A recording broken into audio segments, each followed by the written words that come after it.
Hello, and welcome to 10 Billion Talks, the podcast where we dive into the biggest challenges of our lifetime and how we can make a difference.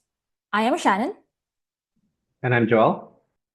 And today we will be talking about a very topical issue, which is the global tariffs led by the US. So, Joel, on this, let's talk about what the tariffs are. Can you give an explainer in terms of what the US is doing and how countries are reacting?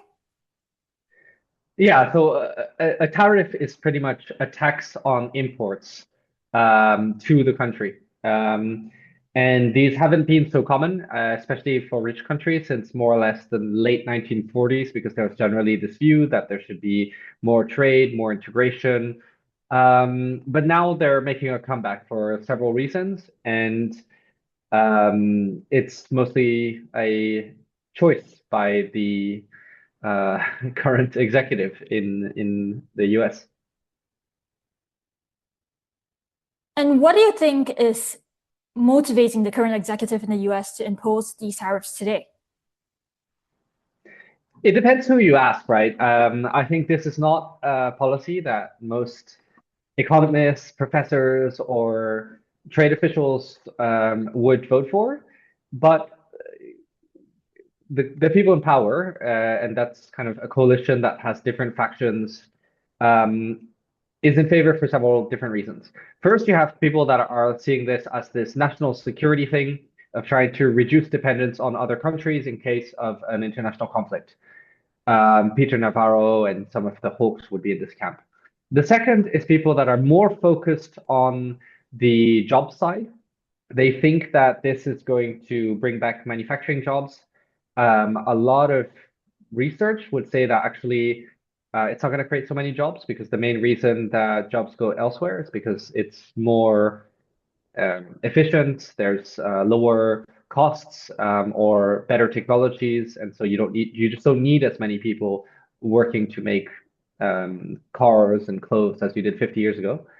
And then there's a third strand of people that think this is about revenues. So the US has passed tax cuts for the richest income earners, and to try to reduce the fiscal deficit, they're seeing the tariffs as a way to pay for some of the government functions. And this is how things worked more or less in the late 1800s, so more than 100 years ago.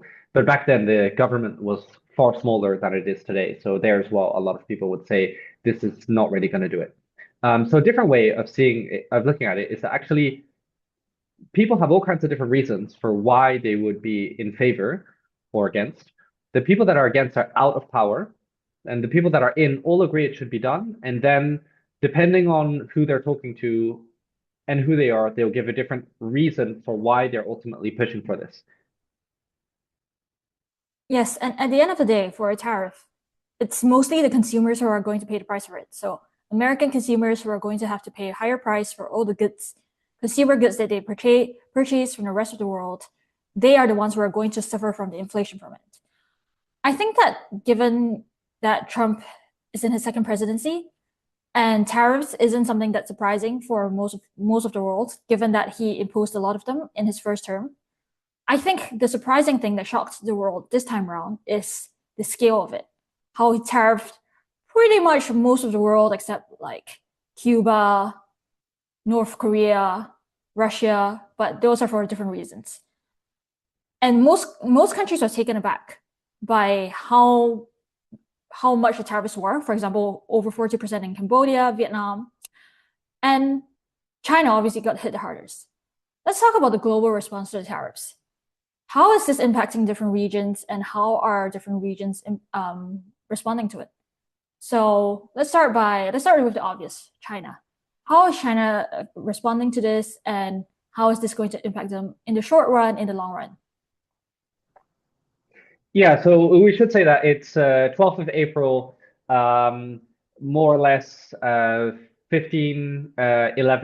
so PM in GMT time. So anything can change. But as of now, you can pretty much think about it that there's two responses that the governments, and again, more specifically, whoever happens to be in power in that particular country at that point in time, reveals as their best response. And that's to either defy or to comply. So China is the main one that has defied, and that has said, we are going to reciprocate. We're going to add certain US companies to non-reliable entities lists, restrict their market access or their ability to interact with all kinds of um, agents and actors in the Chinese economy. And we're also going to raise tariffs of our own, which are now higher than, on average, than the ones the United States has raised on China, but not by much.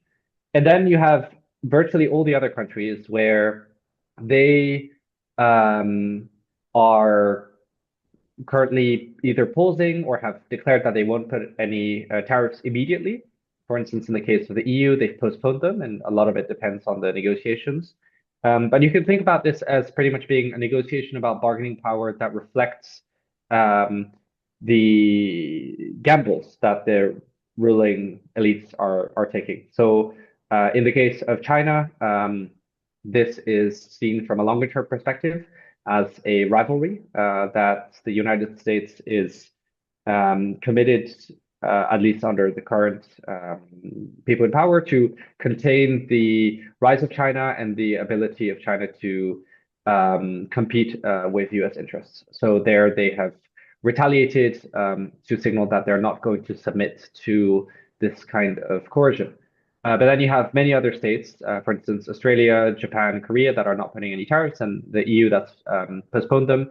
And this is also a reflection of the bargaining power that comes from the size of your market. So you pretty much have three giants in the trading system: the United States, China, and the European Union. And these three have the bargaining power that actually gives them the space to also play good cop, bad cop, to provide carrots and sticks to try to get what they want. That's fair.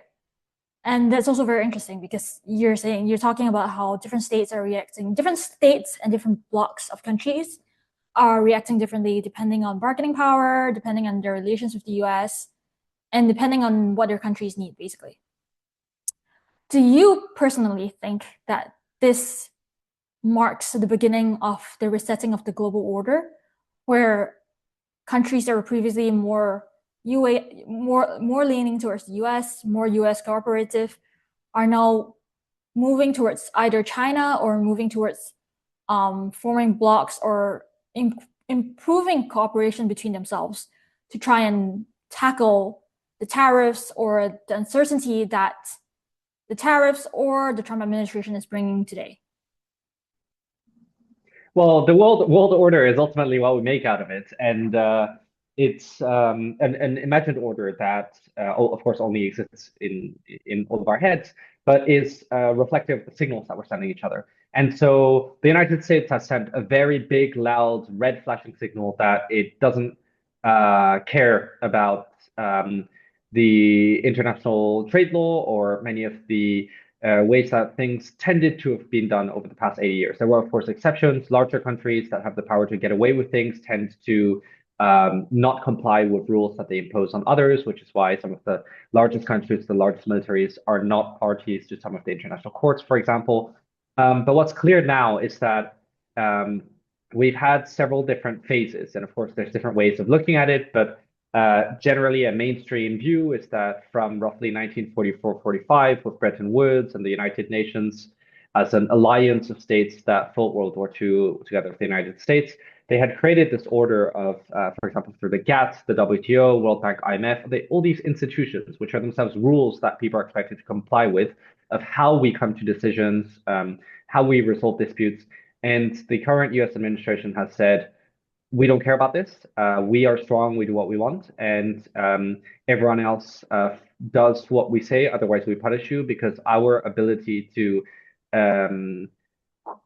raise costs for you, but also to give you benefits, is larger than what you could give us. So we're going to win in any negotiation when it comes down to it. And of course, people hope that it remains restricted to like diplomatic negotiations, but behind it is always the threat of both economic and ultimately military coercion.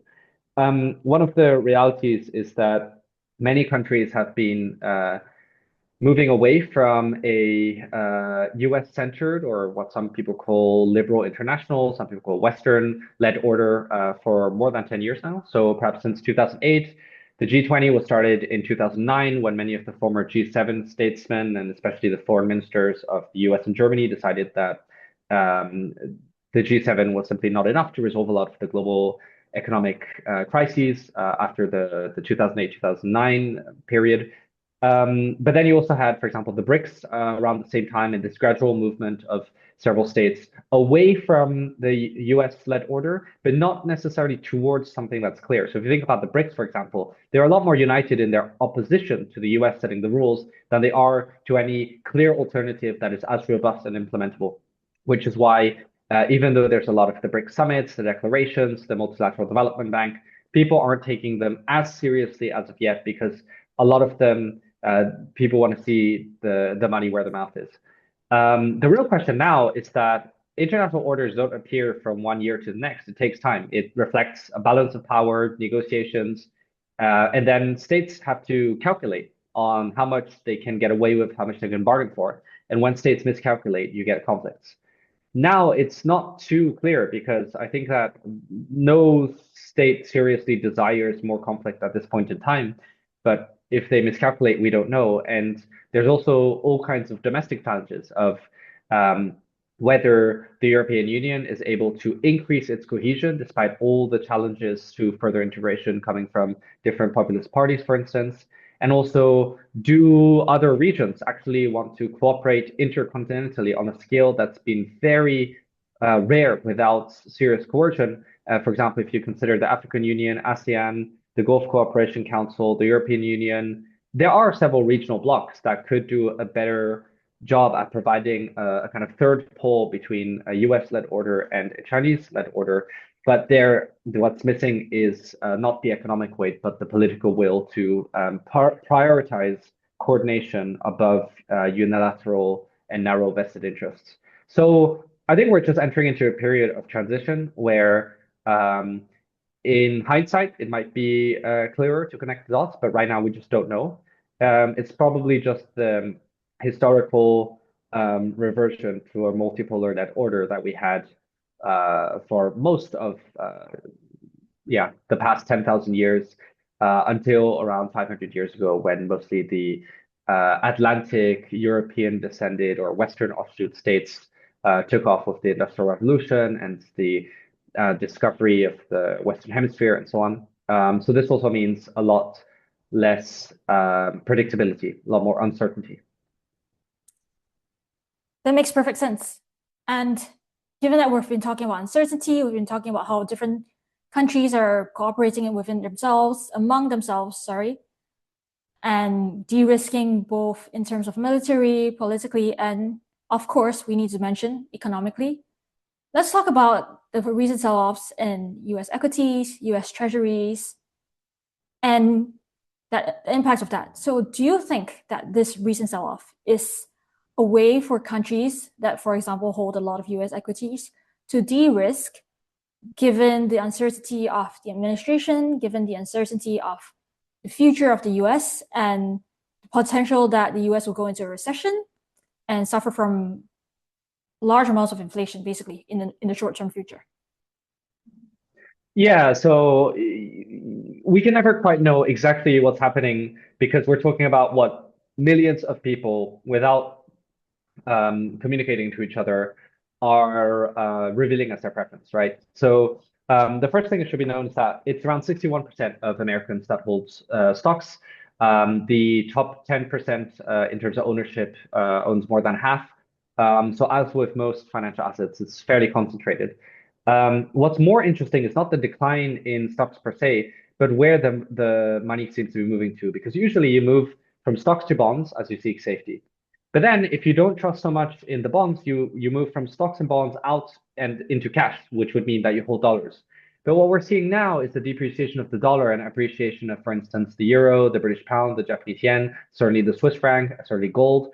And so what it suggests in terms of the equilibrium on the market from the macro perspective is that people are selling US assets in general, including the dollar. And this is quite rare. You wouldn't really expect this unless there was some degree of capital flight, a loss of confidence, and a lot of it beyond this is going to be dependent on the story that you choose to believe in. Some people might say, "Oh, this is the holdings from Chinese organizations that are selling treasuries," but that doesn't explain why you would see, for instance, this broader appreciation in all the other currencies and rises as well in some of the other assets that are not denominated in dollars. I think that this has been speculated for quite some time now, at least for 10 years since the financial crisis. But it's pretty much a flight to safety in a world where there are not many safe assets. Usually, the US treasuries, the US government bonds are considered the safest, but with those being sold, there's a gradual reallocation towards German government debts, Swiss franc, Japanese yen, gold. But we're talking about things that most people don't think about every single day either. So it's really just kind of the reflection of what the minority of people that have the most votes in the casino, that is the stock market, are deciding to do. Well, thank you. That was a very good answer, given that you know a lot about economics, and it explains all the capital flight that's going on and why people are trying to de-risk from all their investments in US assets, basically. And we're not psychics. We are not politicians. We're not leadership in like Fortune 500 companies or anything like that. So we can only make predictions. We could be wrong, but I do think that making predictions is pretty interesting and fun. So let's try and guess what the US will do and how the world will react to it and the direction the world will go towards. So Joel, let me give you 3 options for the US response. And why don't you try and tell me how you think the world will respond and the direction the world will go towards. Option 1. The US will continue with their current strategy, which is a broad-based 10% tariffs in most countries around the world, plus 145% on China, and 25% on Canada, Mexico, and some tariffs here and there on other countries. Option 2 is, after the 90-day pause, which is going on today, the US will resume the originally imposed tariffs, which is like, for example, 40-something% on Cambodia, Vietnam, 10% on the UK, 10% on Australia, 10% on Singapore, or whatever negotiated rates these individual countries manage to agree on with Trump or the Trump administration. Option 3, he will pause tariffs altogether for the foreseeable future, and like the world goes back to normal, what it was like before Trump, and people are happy because global trade is resuming as it was before. What do you think? Well, we don't know because nobody knows anything, but realistically, it would be dependent on what a lot of people choose to do, which itself is dependent on what information people pay attention to. Right now, there is this precedent of reducing tariffs, and some people say it was the plan all along. But I don't think so. I think that really the fact that people started selling the dollar and treasuries has caused a lot of panic. There's a lot of uncertainty about the future of the dollar, which is absolutely essential to the US ability to exercise its choke points in the global economic system.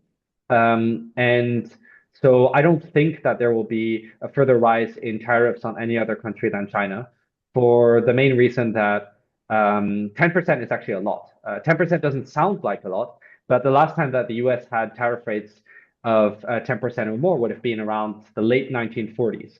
And if you think about how the average tariff rate of the EU on the United States is between 1% and 2%. So 10% is already quite a lot. And especially given how import dependent the US is on China, there's going to be a major shock to both reconfiguration of supply chains, to consumer prices. And this is also about who that might not be in the inside of the White House decides to do. Because right now there's this bet, I would imagine, from the White House that eventually the Federal Reserve Chairman Jay Powell is going to reduce policy rates, basically make it cheaper to borrow and trying to stimulate demand at a time when imports are going to be getting more expensive. But actually, the Federal Reserve doesn't want to do that because so far they want to wait and see to balance whether there's going to be more damage to growth or more damage to low inflation as two targets that has to bear in mind. And so there's going to be this kind of negotiation happening between a lot of different individuals at the same time. Some of them are not happening out in the open because the Federal Reserve is an independent central bank at present. But the other aspect concerns foreign holdings because over the past 15, 20 years, whatever you prefer, there's been a lot more foreign buyers of US treasuries, US stocks, and so on. And so if a sell-off continues, then there's going to be certainly a lot of panic in the United States. And if eventually this touches upon people that are close to the president, then they might convince the president otherwise, which seems to have been one circumstantial thing that's been happening. So nobody really knows, but I think that there's a lot of panic about the future. And already now, I don't expect this massive tariff hike between US and China, both directions, to continue because it is basically both sides shooting themselves in the foot massively. It's going to cause unemployment, higher prices, a lot of discontent by people that are losing their jobs and revenues. So I think that this will come to a negotiated solution, as most conflicts, whether economic or military, tend to end in a negotiation. I think you're right. I think there's so much at stake that it will have to end up in a negotiated solution because countries just cannot afford to have this tariff war around the world, especially against the US, given how strong the US is economically. So let's wait and see what happens. Well, that brings me to the end of today's podcast. Thank you very much, Joel, for your time. This has been extremely informative, and I'm sure our listeners will be very grateful for you for sharing your knowledge. This concludes our episode of 10 Million Talks. Thank you for listening, and please subscribe for more and consider sharing it with your friends. 10 billion dreams, one extraordinary future. Thank you. Thanks.